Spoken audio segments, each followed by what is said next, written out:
शिवजयंतीनिमित्त जिल्हा परिषद पुणे व पंचायत समिती जुन्नर यांच्या वतीने भारतीय संस्कृती संरक्षक राष्ट्रीय आयुर्वेद गुरु आयुर्वेदाचार्य वैद्य श्री सुविनय दामले कुडाळ सिंधुदुर्ग यांचे छत्रपती शिवाजी महाराजांची युद्धनीती या विषयावर जुन्नर पंचायत समितीच्या आवारामध्ये व्याख्यान संपन्न झाले।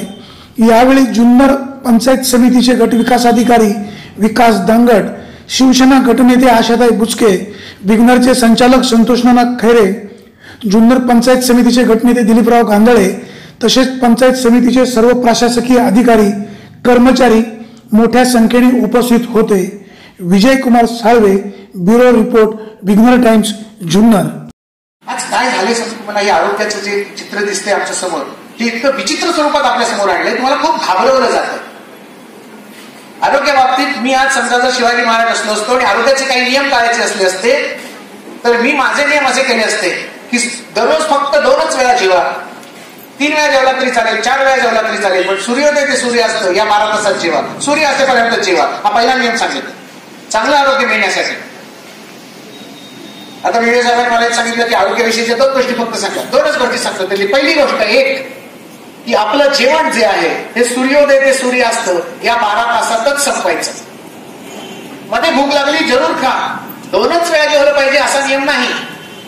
भूक लागली जेवा, तुम्हाला 4 लाडू बटर बिस्किट खायचंय खा, किती वाजेपर्यंत? 7 वाजेपर्यंत। तुमचा पारंपरिक आहार कधीही बदलू नका। पुन्हा एकदा सांग, मी ब्राह्मण कुळात जन्माला आलो, मी आयुष्यात कधी मटण मासे अंडी खाल्लेली नाही, पण तुम्ही खायची नाही असं करू नका। ज्यांनी आयुष्यभर खाल्लेली आहे त्यांनी ती खाल्लीच पाहिजे, कारण त्यांचा पिंड ज्या अन्नावर पोचलाय ते अन्न त्यांच्यासाठी कधीही नुकसान करणारं नसतं, ते तुम्ही खाल्लंच पाहिजे। जर खाल्लं नाही तर तुम्हाला त्रास होईल। त्यामुळे तुम्ही जे लहानपणापासून खात आलाय हेच अन्न तुम्ही खायचं, म्हणजे पारंपरिक आहार खायचा। जर तुम्हाला आवडत असेल तरच खायचं। जर काही जणांना आता नॉनव्हेजचा कंटाळा आला, नको खाऊ, कोणी सांगितलं आता जबरदस्तीने खायला? गरज नाही। पचत असेल तरच खायचं, आवडतंय पण पचतच नाही मग खाऊ नका, कोणी सांगितलं खायला? खाऊ नका। मिळत असेल तर जरूर खा।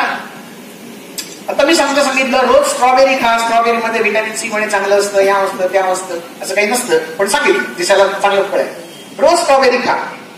पण स्ट्रॉबेरी खाऊन जर मला सर्दी होत असेल तर मी स्ट्रॉबेरी खायची का? नको खाऊ, कोणी सांगितली खायला? स्ट्रॉबेरी मला आवडते पण मला सर्दी होते, खाऊ नका। स्ट्रॉबेरी मला रोज मिळणार आहे का?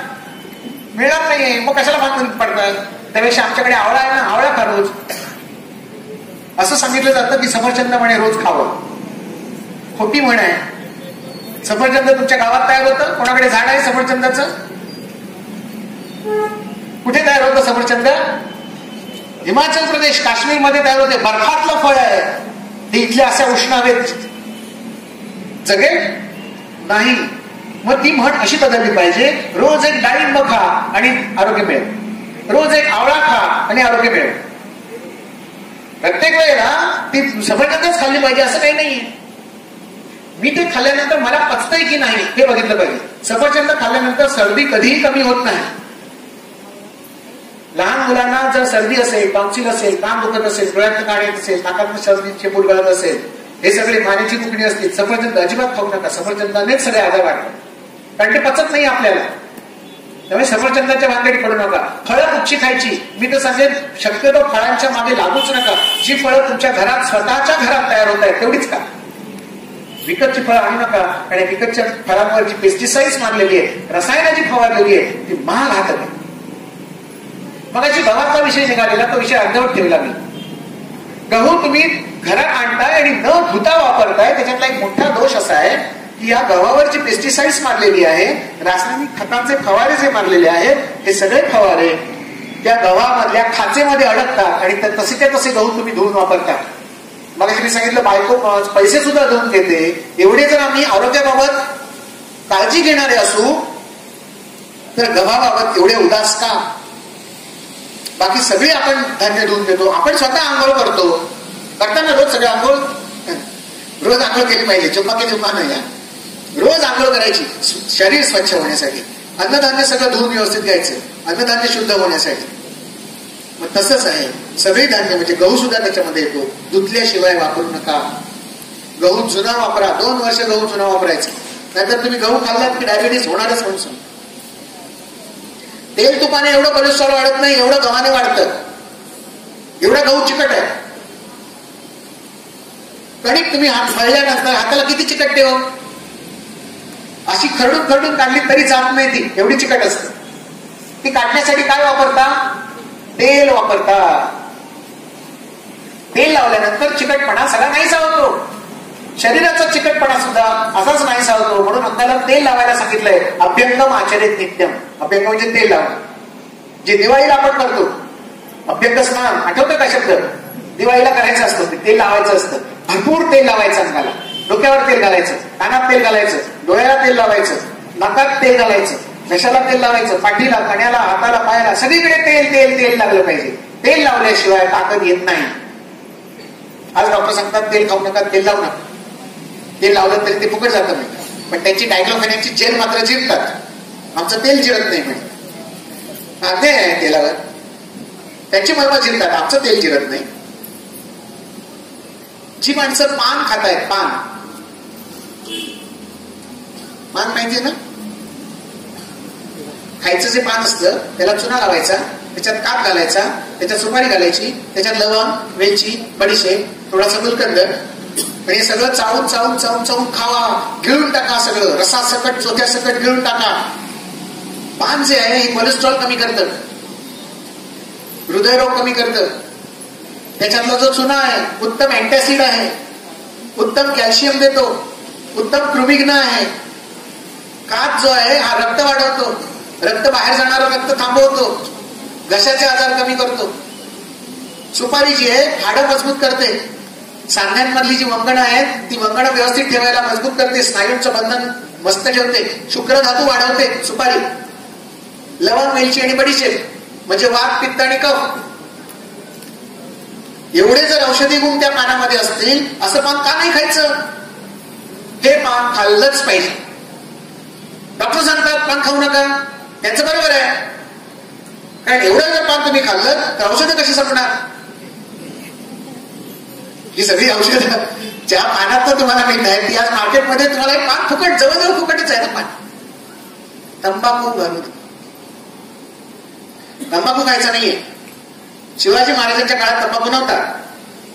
पानाचं तबक सगळ्यांच्या स्वागतासाठी पुढे करायचं, बरोबर आहे ना.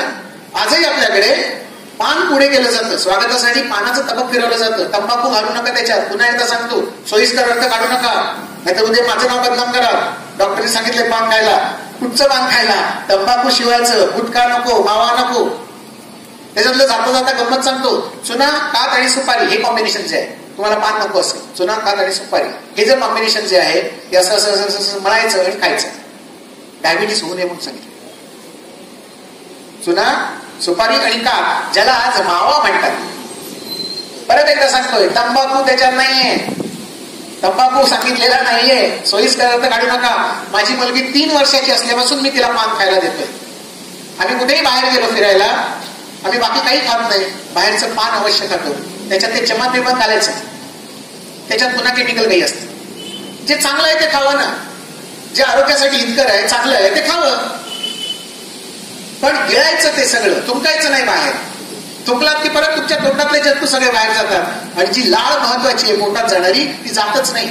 आता समजा 10 वेळा पान तुम्ही खाल्लं, 10 वेळा तुम्ही बाहेर थुंकलात, 1 वेळ पान खाऊन 3 वेळा बाहेर थुंकलं जातं साधारण.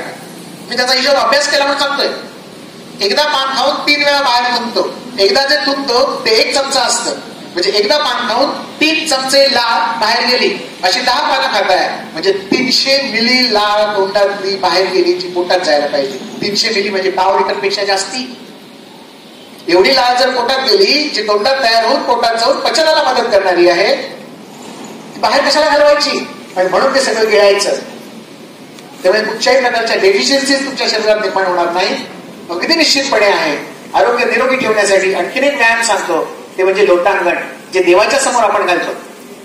असं झोपायचं आणि असं गोल गोल गोल गोल हलत जायचं इकडे. आता त्याला मी शिकवतो लोटांगण घालायला. झालं लोटांगण. किती सोपं आहे. शरीराचे वाढलेले आहेत हे सगळे कमी होतील की नाही? दाबले जाणार आहेत. आता जा परत फिर इकडनं तिकडे जा तिकडे. किती वेळ लागला?